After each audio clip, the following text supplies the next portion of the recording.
Bonsoir à tous et bienvenue dans ce nouveau numéro de Grand Angle. Les 21 et 22 juillet dernier, le village d'Efok a vibré au rythme de l'entrée des initiés dans la forêt sacrée pour le traditionnel Boukout, une cérémonie qui n'a pas été organisée dans le village depuis 1986.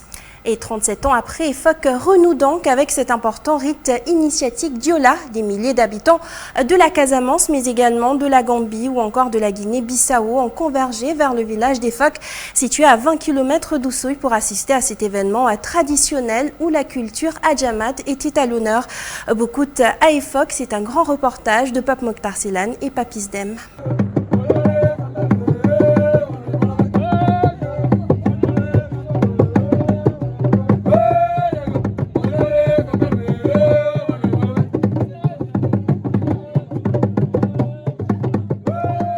Et Djungu, village situé à 30 km de Ziguinchor. Nous sommes à quelques heures du début du Boukout d'Efok. Ce rite qui rythme la vie des habitants depuis plusieurs décennies. Nous sommes ici au quartier Sikombon. Chez la famille Diagne, on compte quelques futurs initiés. Alors pour assurer la veillée, on danse, on chante.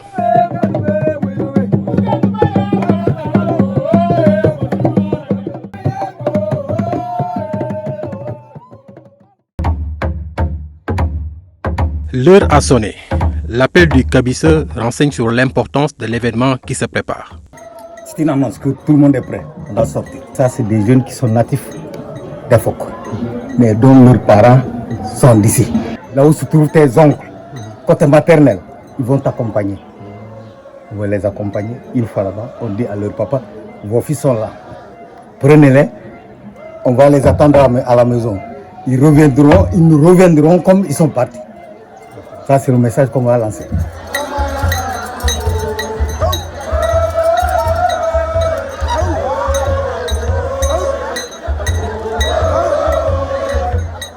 Quelques heures avant le départ, les préposés à l'initiation du village de Djungu se régalent avec le repas du matin. Il faut prendre quelques forces avant la grande aventure. Le point de convergence, c'est le village d'Efok.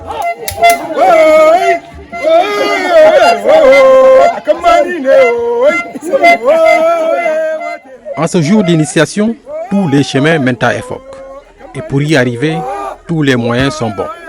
Avec un passage presque obligé au cœur du parc national de la Basse-Casamance. Une forêt luxuriante qui s'étend à perte de vue.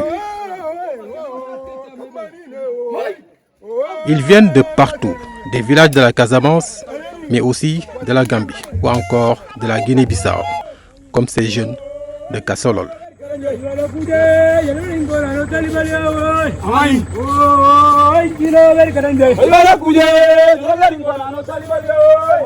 D'autres, au bord de la route, prennent une pause, le temps de reprendre le chemin ou de trouver miraculeusement un moyen de transport pour arriver à Efok.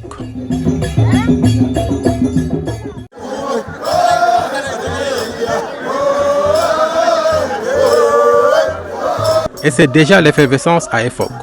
Les quartiers du village sont tous animés et pris d'assaut par des autres venus d'horizons divers.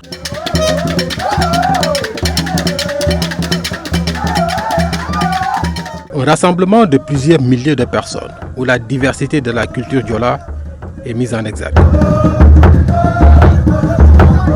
Une partie des candidats à l'initiation du quartier Sikombong de Djungu se plie à un rituel avant de rejoindre la place publique de Henti.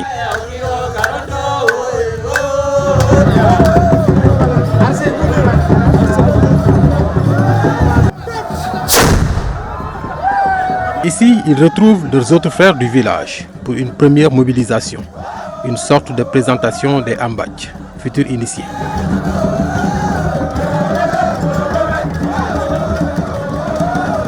Chaque quartier d'Efok prépare séparément ses jeunes, de Kankunum à Balandiat, sans oublier Egnina ou encore Ehenting, le plus grand du village.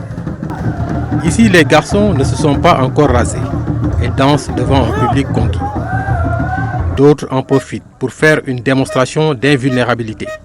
Le mysticisme est au cœur de cette animation.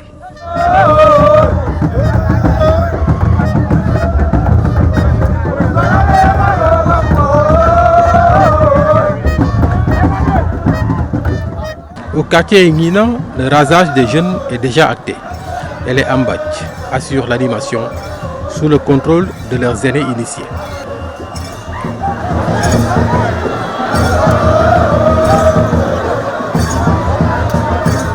Juste après ces pas de danse, les jeunes sont enfermés le soir, quelque part dans le village.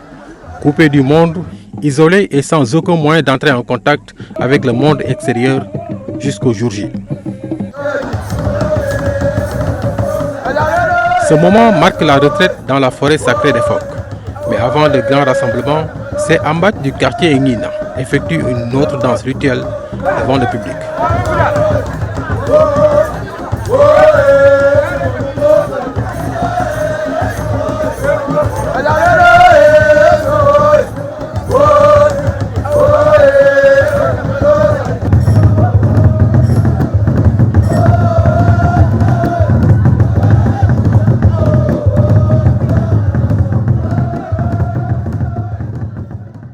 Ils ont tous été rasés. Ça, c'est la danse qui précède l'entrée dans le bois sacré. Là, ils sont recouverts de feuilles palmiers et c'est de là qu'ils vont aller directement dans le bois sacré.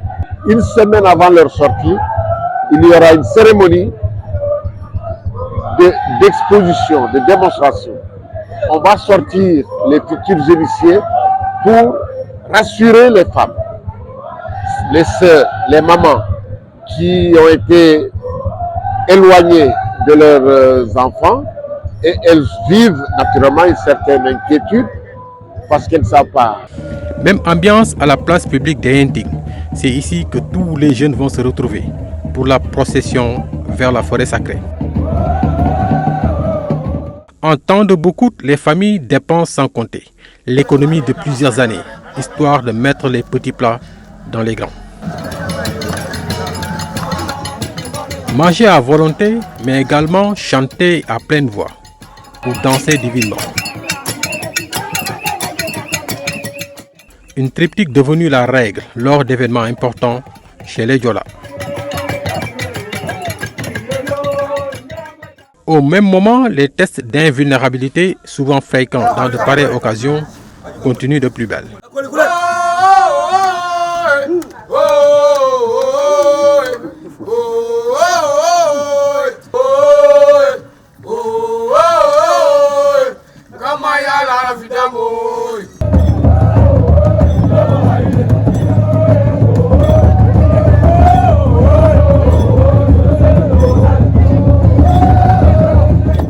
Le dernier boucoute chez les Adjamat des phoques remonte au siècle dernier, 1986. Ignace était de la partie.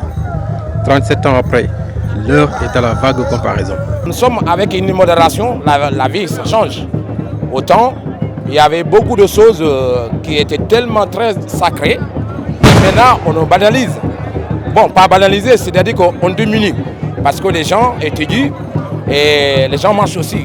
Voilà, c'est la cause pour laquelle on peut dire qu'en 86, il y avait des choses qui étaient beaucoup plus sacrées, mais aujourd'hui, on a diminué un peu. Le boucoute, c'est une tradition qu'en Diola, surtout le côté de Kassa, qui doit vraiment subir avant d'aller avoir une femme. Donc le boucoute, c'est très important chez un homme. Donc le boucoute, sans cela, vous n'êtes pas un homme. Xavier vient du royaume d'Afiledio dans la Bandial. Il est à Efok pour perpétuer une tradition, non sans revenir sur l'importance du boucoute chez le Diola. C'est une grande cérémonie parce que tout jeune doit être initié. Ouais, si tu n'es pas initié, tu ne seras pas reconnu parmi les notables du village et tout le monde. Parce que quand il y a réunion ou bien quand il y a cérémonie culturelle, bon, tu es un peu marginalisé. Je suis fier parce que bon, je vais transmettre le message aux petits-enfants aussi. Ouais, ça c'est l'affaire de l'homme. Le boucoute est l'une des plus grandes cérémonies traditionnelles Diola. Il a été érigé comme vecteur de transmission de connaissances, de valeurs et de principes pour faire face aux épreuves de la vie. Le respect de la nature, de l'autorité des aînés et du principe de la seniorité sont au centre de cette tradition séculaire tenue et perpétuée de génération à génération dans le plus grand mystère. Petite séance d'explication avec cet habitant de Diambérin. Diola bu nekk am na cosaanam mooy cosaan bi bii mooy tax mag xale respecté mag xale bu yarulee jour lël bi day yaru sa yaay bu léegi na nga bañ mais jour à partir d'aujourd'hui da ngay yaru comme wënt bale muy may wane ku nekk war nga nekk góor bu nekk am nga fa nga toll waroo ragal dara à part yàlla rek waroo ragal nit comme yow da ko ragal man dama ragal nit waaw comme nii su ma ko yóbbee nii def nii du dugg du mos a dugg si man dama gëm sama joosam bi joola bu nekk boo dem na lël nekkoo joola sa mission bi da kiyagul ko moo toogul joola bu nga nekk joola foo nga dem lël. Après des rituels séparés dans chaque famille ou clan, les candidats au Boukout se retrouvent à la place publique de Henting sous la conduite de Anhat Boukout, responsable de la circoncision de différents villages de la Casamance et identifiable à travers leur port vestimentaire.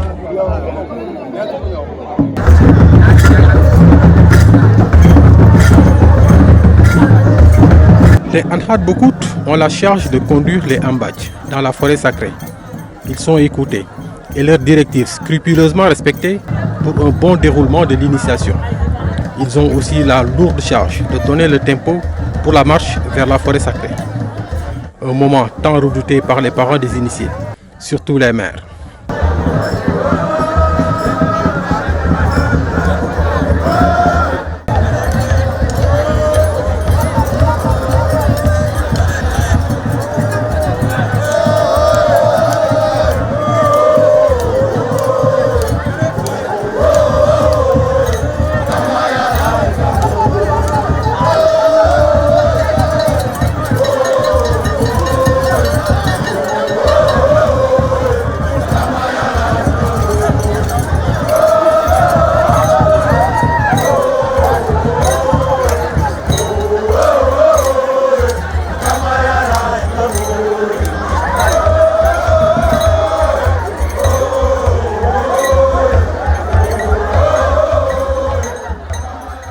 Après plusieurs minutes de marche, arrivé à la ligne de démarcation, l'heure de la séparation a sonné. Ambadj d'un côté, femmes de l'autre. Même cloison entre les non-initiés et les non-diolas. Ils n'ont plus le droit de faire un pas de plus avec les futurs initiés, bientôt dépositaires d'un rituel secret dans leur retraite dans la forêt sacrée. Les femmes, à l'image de Jacqueline, espèrent une sortie heureuse pour tous les initiés. mooy fii ñun dañoo ñaan ku ñëw mu ñibbi këram mu fekk ko ak doomam yi jama ku jógee bitim réew ku jógee fu mu nekk waa tund bi yëpp bu mu bàyyi këram mu nekk foofu mu delloo jama ak njabootam yi.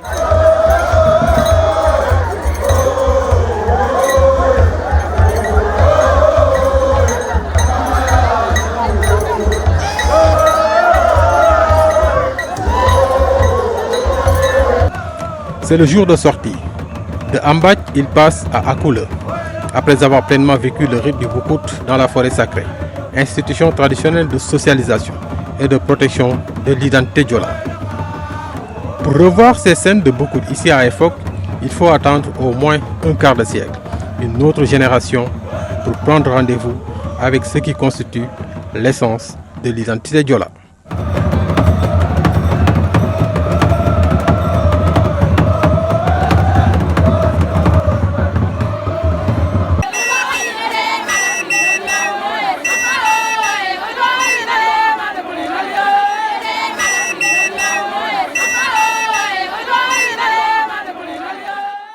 Et sur ce, nous passons tout de suite au décryptage avec Pape Mokhtar Ceylan.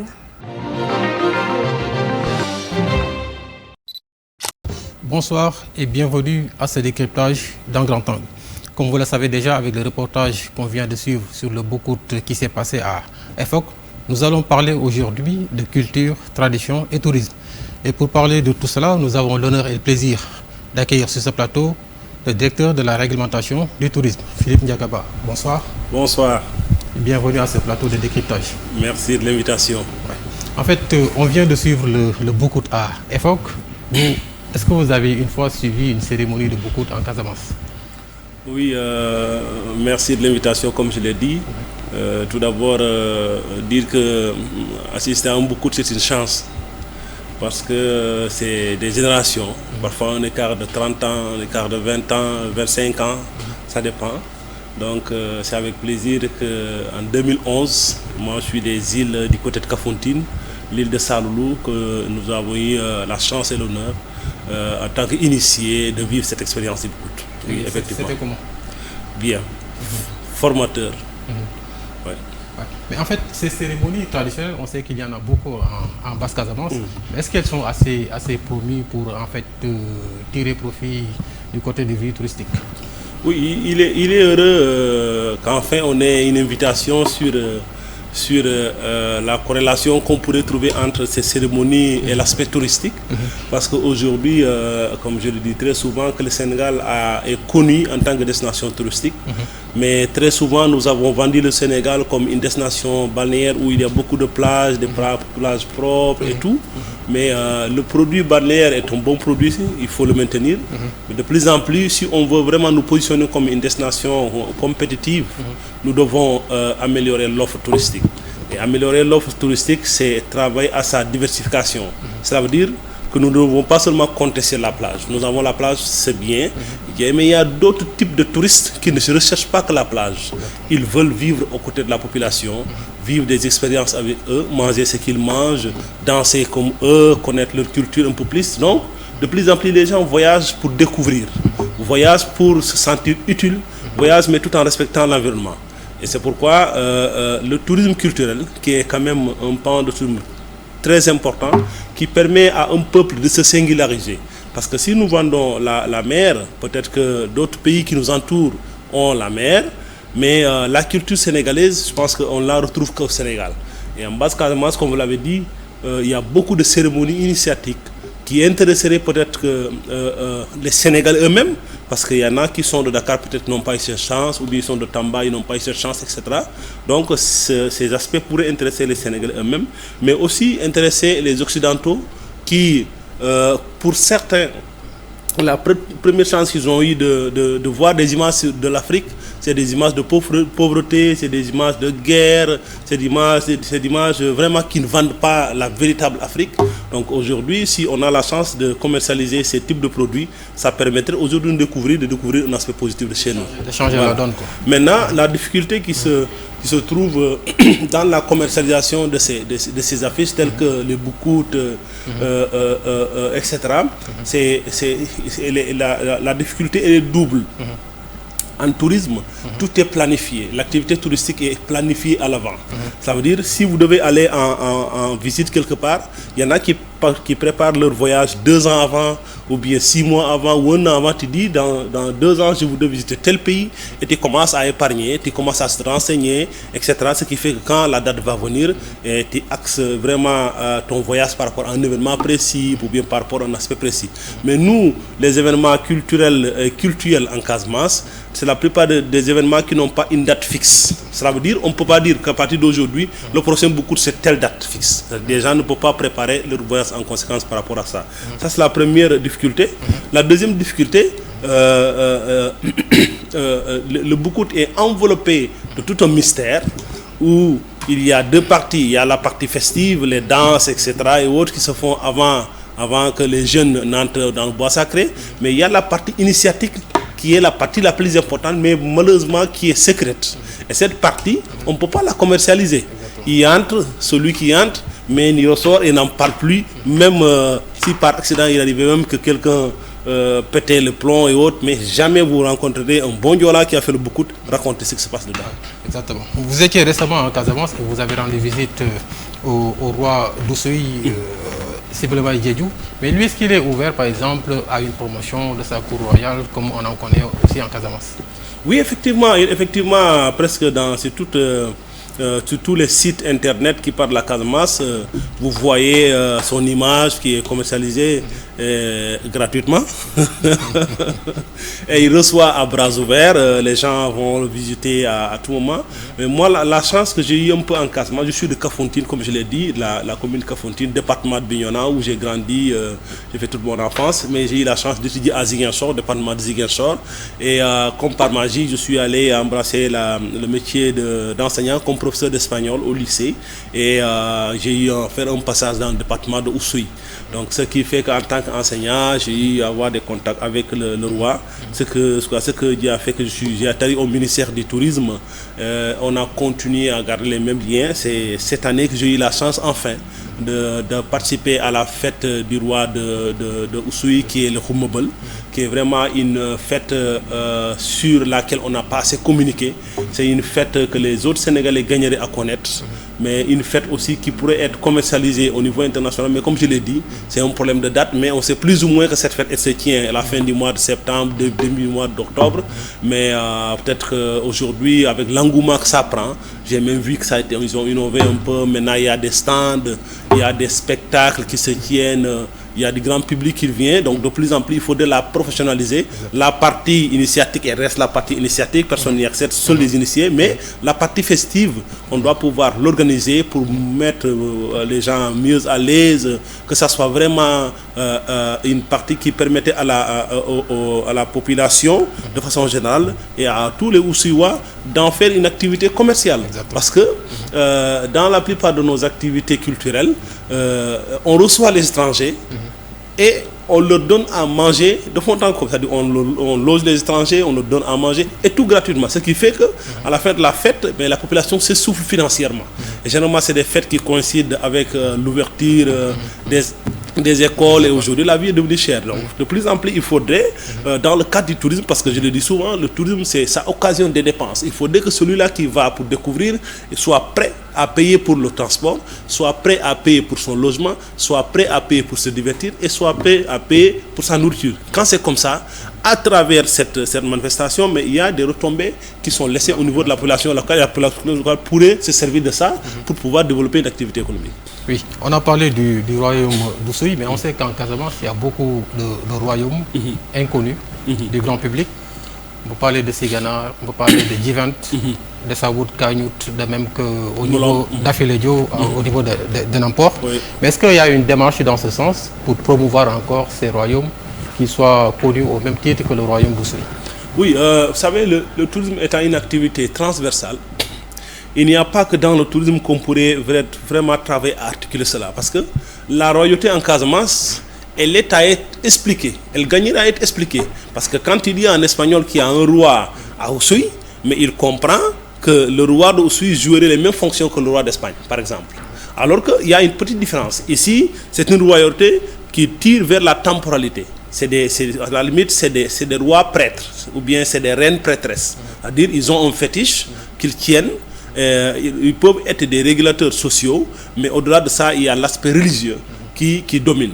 Ce qui fait que chez nous, aujourd'hui, si on veut vraiment utiliser ces affiches-là comme une affiche touristique, il faudrait qu'on s'asseye. Les sociologues, les anthropologues, qu'on s'asseye, les spécialistes en langue, qu'on s'asseye, les historiens, les géographes, pour qu'on essaie de travailler ensemble et d'harmoniser l'histoire. Ce qui fait que même après les guides qui vont peut-être expliquer l'histoire vont être formés à ça. Parce que là, malheureusement aujourd'hui en Casamance, on a un potentiel qu'on n'a pas encore valorisé assez. Ce qui fait que si tu tombes sur un guide qui t'explique l'histoire de la royauté à Oussouye, la prochaine fois, tu repars avec tes amis parce que tu es content d'avoir écouté l'histoire, tu retombes sur un autre guide différent de celui du départ. Il se pourrait que tu entendes une histoire différente de l'histoire que tu as entendue. Il faudrait qu'on harmonise. Et qu'on harmonise, qu'on fixe les contenus, que ça soit la même chose qu'on dit en français, qu'on dit en wolof, qu'on dit en anglais, qu'on dit en espagnol. Quand c'est comme ça, mais tout le monde connaît déjà l'histoire dès le départ, et ça permettrait aux zones de mieux commercialiser ces affiches qui sont vraiment des choses importantes, qui participent à la stabilité sociale, qui participent à la cohésion sociale, mais qui sont de embellie de la culture sénégalaise. Donc, il y a une certaine informalisation en fait du secteur touristique. En fait, est-ce que vous, en tant que directeur de la réglementation du tourisme, il y a déjà donc un gros travail qui doit se faire dans ce sens-là? Oui, j'ai eu la chance avant d'être directeur de la réglementation du tourisme d'être passé à la promotion comme directeur de la promotion du tourisme et après conseil technique du ministre. Donc je pense que la petite expérience que j'ai eue aujourd'hui, je pense, me permet de résumer ce que je viens de résumer, que le tourisme lui seulement ne peut pas se suffire pour pouvoir peut-être actionner toute cette culture qui a cette richesse. Aujourd'hui, le tourisme a tout intérêt à s'ouvrir aux autres départements ministériels, mais à inviter les personnes ressources, mais y compris la population locale elle-même. Parce qu'on a beau avoir l'intention de commercialiser ces produits, mais si la demande ne vient pas de la base, il se pourrait que l'objectif que nous visons peut-être soit pas atteint à l'arrivée, parce que, comme je vous ai dit, il y a la partie festive, mais il y a la partie qui doit être tenue secrète, et si cette partie, il faudrait qu'on s'entende. Voilà. La question, en fait, c'est votre distinction au Nigeria, comme faisant partie des 100 personnes les plus influentes de moins de... En fait, les 100 personnes de moins de 40 ans, les plus influentes dans le milieu du tourisme en Afrique. En fait, cette distinction, qu'est-ce que cela fait pour vous? C'est une motivation, c'est une pression de plus pour faire d'autres actions pour le tourisme en Afrique et au Sénégal? Oui, effectivement, une motivation, mais une pression de plus parce que je ne suis pas le seul jeune de moins de 40 ans qui m'active dans le tourisme. Il y a plein d'autres jeunes qui le font. Peut-être que c'est moi qui ai eu la chance en premier d'être distingué. Mais c'est une fierté aussi de savoir que les petites actions que l'on fait sont enfin récompensées. Mais aujourd'hui, c'est le sentiment peut-être de devoir continuer davantage, de mieux vendre la destination Sénégal, puisque comme je l'ai dit, nous avons une destination connue pour le balnéaire, mais aujourd'hui il faudrait qu'on s'efforce pour que les autres nous voient comme une destination multiple. Aujourd'hui, quand vous voulez aller en vacances et votre motivation principale c'est la plage, on vous dit d'aller au Sénégal, mais les gens qui veulent vivre au contact avec la nature, observer les animaux à l'état sauvage, et on vous dit non, il faut aller au Rwanda, il faut aller en Tanzanie, alors que les mêmes produits qui sont là-bas, même si ce n'est pas les mêmes produits intacts, mais on a de ces types de produits qui sont chez nous aujourd'hui. Non, il faudrait que les gens en parlent. Et malheureusement aussi, le seul produit qui a bénéficié d'études sérieuses, c'est le produit balnéaire. Donc il faudrait que de plus en plus qu'on s'oriente vers le culturel, qu'il y ait une dynamique nationale. C'est le moment peut-être de féliciter, de remercier l'ASPT qui est en train de travailler sur une étude sur le tourisme religieux au Sénégal, voir comment est-ce que le Sénégal doit pouvoir utiliser ce grand potentiel qu'on a, des gamous, des pèlerinages et autres, pour en faire vraiment une option de l'État du Sénégal.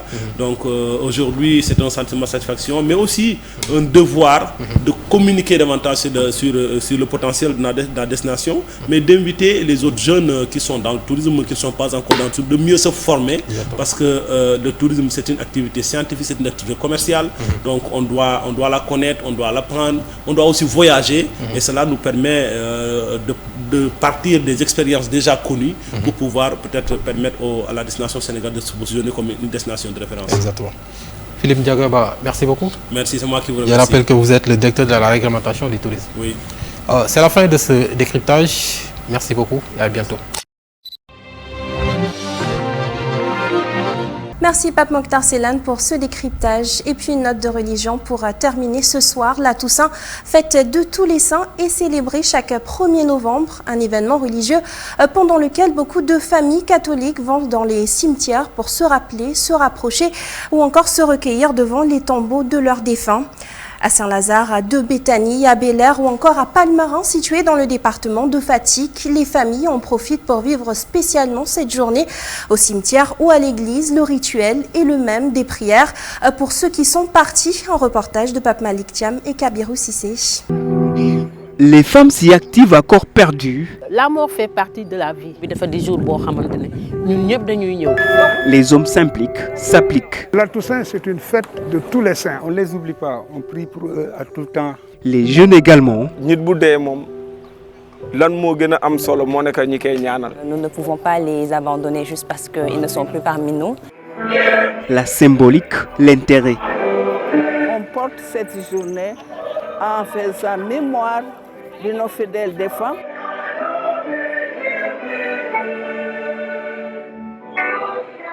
Ça coûte combien? Oh, ça dépend. Hein. C'est cher ou bien c'est pas cher? Là, elle me dit 2000 francs. C'est cher? Ah, c'est cher, mais ça vaut le coup. Hein. C'est pour ma maman, ça vaut le coup. C'est pour ma maman et mon oncle. Je veux avoir deux. Il y a une J'ai mes deux mamans et mon oncle qui sont là. Il y a une spécificité ou bien chaque fleur a une spécificité ou bien Non, je regarde ce qui est beau sur moi, ce qui me convient. 1er novembre, jour de tous les saints. La grande porte du cimetière Saint-Lazare s'anime, fleurit. On y vend chapeaux, chapelets et effigies de chanoines en tout genre. Très catholique, très organisé. Désordre bi laay bañ ku ne ñu def ko marché c'est pas normal parce que fii ay cimetière la ñoom ay chrétien lañu mais dañ ma nommé ma nekk seen en tant que musulman ñu nommé ma ne seen président kon loolu am na solo kon dialogue islamo-chrétien c'est important. À l'intérieur du cimetière, l'activité bat son plein. Chacun essaie de se rendre utile. Utile pour ce jour, utile pour les défunts à l'image de Cyril Robert qui est venu désherber et nettoyer les tombeaux de sa famille, notamment celui de sa mère. Elle est décédée le jour de son anniversaire même. Vous voyez, elle est née le 3-10-33. Et puis le fait de revenir ici tous les dimanches, De venir, oui. ça montre qu'il n'y a pas de penser toujours à lui. On pense toujours à elle. J'ai pas ma maman tout seulement qui est là, j'ai mon grand frère, j'ai une grand-mère, j'ai un beau-frère. Selon lui, l'assistance est perpétuelle, presque spirituelle. Il faut le faire au nom de Dieu. Il faut venir au cimetière pour savoir. Si tu viens au cimetière, hein, il y a certaines choses que franchement dit que tu ne feras plus dans ta vie. Ça te purifie. Ça te purifie, voilà. À 2 pas de là, cette femme est venue susurrer quelques mots à la stèle de son défunt fils. Je suis toujours là. J'attends pas la fête pour venir. Non, non. Je suis toujours là. Je viens me recueillir ici devant sa tombe. Décédée à 19 ans, cette tristesse survenue par hasard a renforcé sa foi. Ça peut être quelque chose de douloureux, mais c'est comme ça la vie. Il faut toujours prier pour nos morts. Et moi, je prie toujours pour les morts. C'est pourquoi, dit-elle, elle s'investit corps et âme à chaque fois qu'elle vient au cimetière. J'ai balayé ici. Vous voyez, les saletés sont là. La tombe là et l'autre tombe. Parce qu'en fait, je dis que tous les gens qui sont autour, si je peux faire quelque chose, je le fais.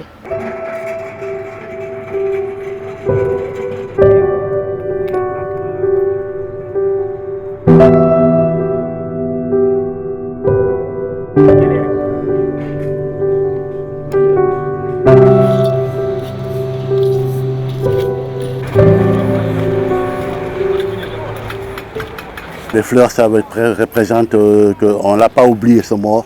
Et tu vois, hein, il est toujours dans nos cœurs. Il y a des fleurs artificielles, il y a des fleurs originales, hein, mais tout dépend de ton goût, tout simplement. S'il y avait de la place, j'allais mettre une fleur ici, mais il n'y a pas de place, c'est à cause de ça. Vous voyez, le chemin est petit. On balaye, on dépoussière. Pour ce jeune paroissien, l'essentiel est que l'acte soit guidé par le cœur. looy defar moom na rafet rek na rafet fleur yoo gis ñi décorer ay tombeau pour rafetal tombeau bi la rek parce que nit ki moom nee nañu loo mën rek def ko fii nii daanaka fii nii pour pot de fleurs yi la loolu moo tax ñu bàyyi ko quoi léegi bu ñu paree dañ koy defar. Mais il a ses envies à lui. C'est la sépulture de son grand-père. bi ni dee am photo moo nekk partie bi nii dañu bugg a toj ñu def ko comme ne léegi buñ ko kiyee photo bi la ñuy fixé mais dañoo bëgg a carolé ba pare buñ ko carolé ñu toj ko génne kii léegi photo pa bi moom lañ fay affiché.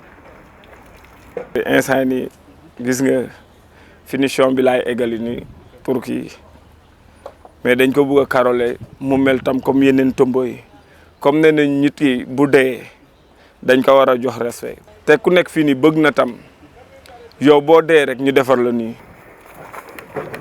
Nous suivons cet homme qui engage à l'occasion un jardinier pour un peu décorer le monument funéraire de sa mère. C'est un signe qu'on fait par rapport à eux. Bon, surtout le truc qu'on laisse là. On achète des fleurs, c'est pour embellir un peu la tombe. Un acte sacré chez lui, un grand respect. Il y en a certains, ils enterrent leurs morts, après ils ne retrouvent même plus le tombeau. Il y en a certaines qui ne viennent pas ici. Mais nous, chaque année, on le fait.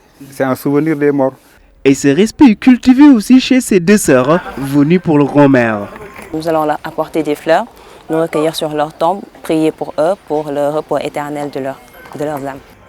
Fini mom nit ki loko defaral rek sa ëllëg nga ko defaral parce que nenañu sa arjana fi nga ko wara préparer mais bul baye ba té ba paré nga doga né da ngay préparer sa arjana xamoo suba foy muju.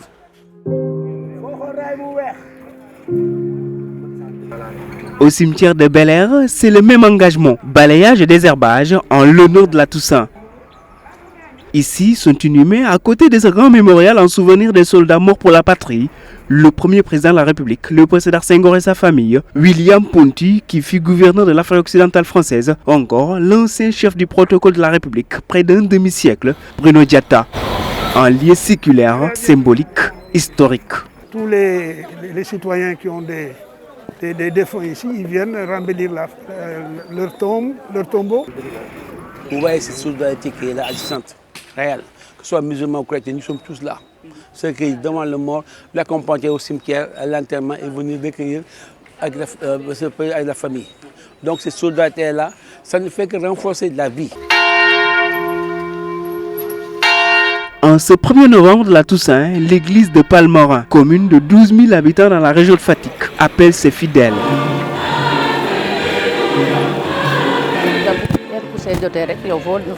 Il faut se faire que ce papa daa gaañu ak sa yaay di nga jógee Dakar nga ñëw léegi nga def li war ñu def mees ñu ñaanal leen ñaanal génne àdduna tamit nekk foofu ñu ni tamit ñaanal rek ak loo soxla foofu tamit boo mënee rek nga ñaan.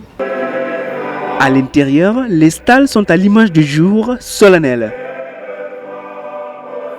Immaculés. Les travées sont au complet. Ils viennent de partout dans le pays, religieux. Parole du Seigneur.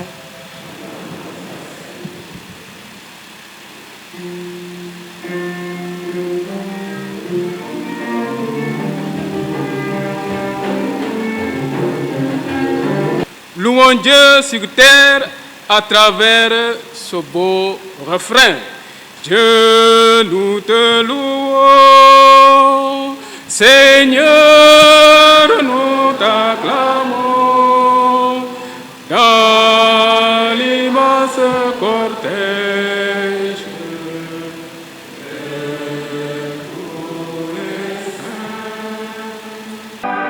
Une heure de messe, de message à Dieu prolonge ce rite ecclésiastique. Bien compris, c'est par rapport à ces vécus sur terre des hommes et des femmes.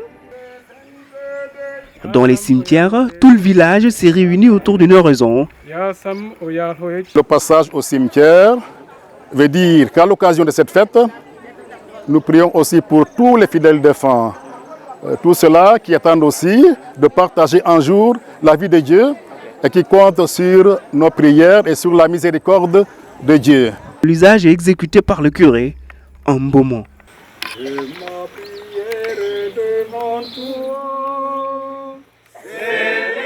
Encore des prières qui libèrent cette fois chacun à se consacrer à son fidèle défunt. On sacrifie une coutume culturelle et cultuelle vénérable. La bougie, c'est la lumière. C'est la lumière, donc à travers la lumière qui est émise par les bougies, donc cette lumière monte vers les cieux, fait monter nos prières vers le ciel pour eux. C'est la fête de l'espérance chrétienne qui dit que notre vie ne s'arrête pas sur cette terre, mais notre vie va chez Dieu.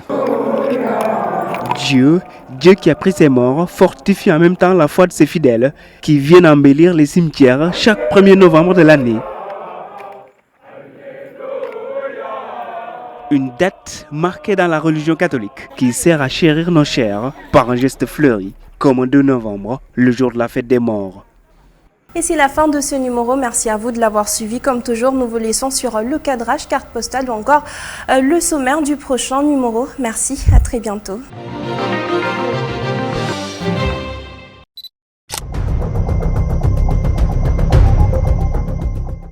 Actuellement, au niveau de la presse, il y a des changements, de nouveaux concepts. Le traitement de l'élève sont divers dans un contexte très particulier. C'est vrai que l'information, on dit souvent, l'information est sacrée et les commentaires libres. Maintenant, des fois, on a tendance à biaiser l'information, à transgresser l'information. L'avènement des réseaux sociaux complique un peu la tâche et que les Sénégalais, les lecteurs, les téléspectateurs, les auditeurs n'ont pas aussi beaucoup de temps pour pouvoir écouter un film, un magazine de 15 minutes, 30 minutes ou bien un dossier, un grand dossier. Ça lui permettra, il n'a pas ce temps-là. Maintenant, il faut linéairement l'essentiel pour pouvoir permettre au moins de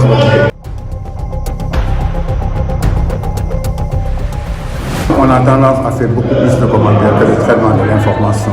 Maintenant, vous voyez un événement qui se passe, au lieu de donner un compte rendu détaillé, maintenant les gens mettent beaucoup de commentaires à la place de l'information. L'auditeur, le téléspectateur et le lecteur doivent savoir qu'est-ce qui se passe d'abord avant de commenter. Donc, l'information est sacrée et le commentaire est libre. Maintenant, on a tendance à privilégier le commentaire que le traitement de l'information.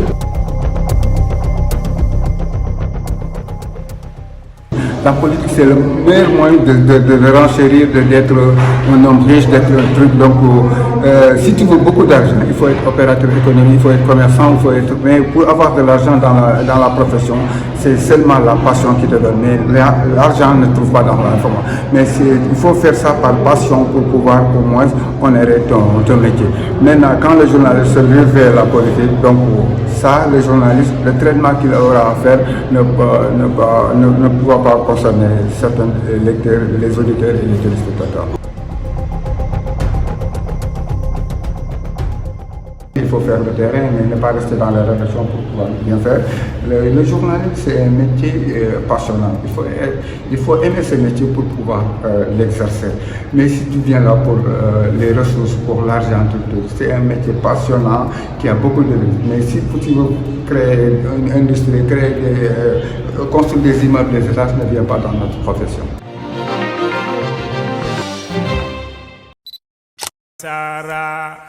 طيف من يا أخي قد هوى بالقلب فيه الغرام خليفة بين السارات طيف من يا أخي قد هوى بالقلب فيه الغرام ممسك حجما فإن الفؤاد لفي لوعات ويزعج شوقه والجوى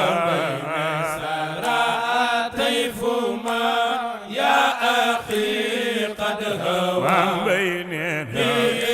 القلب في الغرام مختلفة فدائي قد اشتد عن طيبه فما لمداع دواء حوى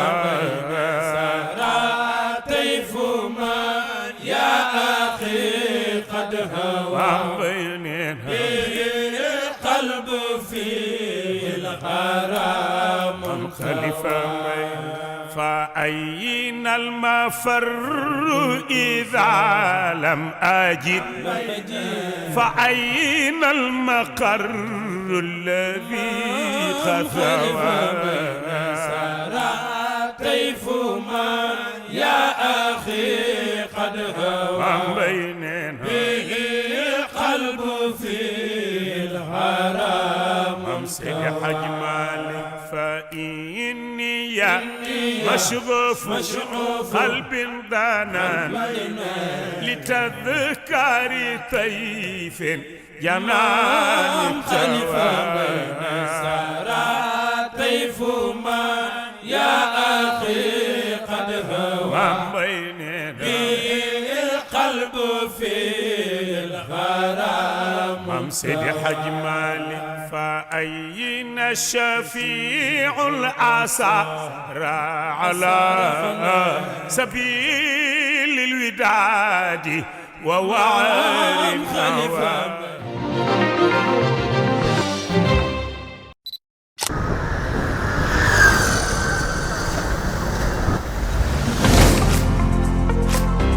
Les journées de samedi et dimanche, dès les premières heures de la matinée, les plages sont prises d'assaut par les usagers.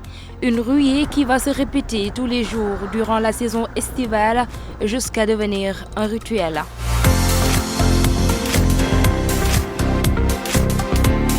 Dans l'après-midi, c'est la bousculade sur toutes les plages qui s'étendent sur plusieurs kilomètres entre Bessayao, Yoff et Ngor. De véritables espaces et lieux de rafraîchissement naturel à la disposition des populations.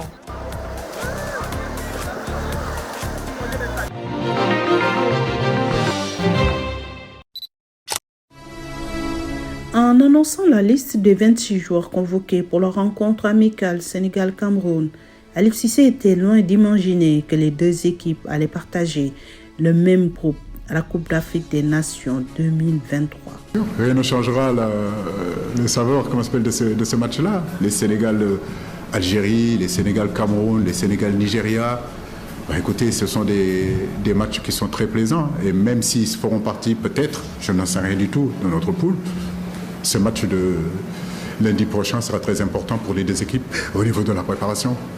Donc on n'est pas dans cette logique. En tout cas, moi personnellement, je ne suis pas dans cette logique-là en réalité. 6 jours plus tard, au moment où son effectif était un regroupement dans le nord de la France, le verdict tombe. Les Lions, champions en titre, vont partager le groupe C avec le Cameroun, la Gambie et la Guinée. Sénégal. Le Sénégal de Sadio Mané. Les Lions de la Teranga qui ont été champions. Le Sénégal demeure jamais battu au niveau des qualifications. Et Sadio Mané sera à la tête de l'équipe avec tant de fierté. Ils vont jouer à Yamoussoukro. Vraiment, il n'y a plus de petites équipes. La preuve est qu'on a failli se faire éliminer, surtout au Cameroun, au premier tour. Mais heureusement, avec un peu de chance, on a pu passer. Maintenant, je pense que tous les groupes seront, à mon avis, groupes de la mort. Donc, mais bon, je pense que dans tout ça, il faut s'attendre à tout.